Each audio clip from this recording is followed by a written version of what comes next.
প্রতিবারের মতো এবার আমরা চেষ্টা করেছি রমজানের নতুন অ্যারেঞ্জমেন্ট রাখতে। গতবার যেরকম আমরা পাকিস্তানি শেফ এনেছিলাম এবং তাদের মেইন কিছু কুজিন আমরা রেখেছিলাম, এবার আমরা রেখেছি 5 ধরনের ডিফারেন্ট কান্ট্রিজ থেকে তাদের সিগনেচার আইটেমস। এবার আমাদের থিম রেখেছি মুগলাই থিম, কারণ মুগলাই যে স্পেশাল ইনগ্রেডিয়েন্টসগুলো ইউজ করা হয়, যে ডিফারেন্ট টেক্সচারগুলো আনা হয় এবং একটা লং কুকড প্রসেস হয় কিন্তু মুগলাই থিমটা। তো এর জন্য আমাদের কিছু স্পেশাল শেফ আনা হয়েছে এই সিগনেচার আইটেমগুলো ওনাদের পরিবেশন করার জন্য, এবং ইফতারের পুরো থিমটা আমরা এই মুগলাই থিমের উপরে ফোকাস করেই করব।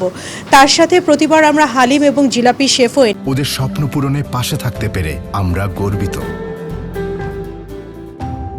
এনে থাকি এবং এবারও তাই করেছি। বাইরের দেশ থেকে আমরা মোগলাই এবং তার সাথে সাথে হালিম এবং জিলাপির জন্য শেফ এনেছি।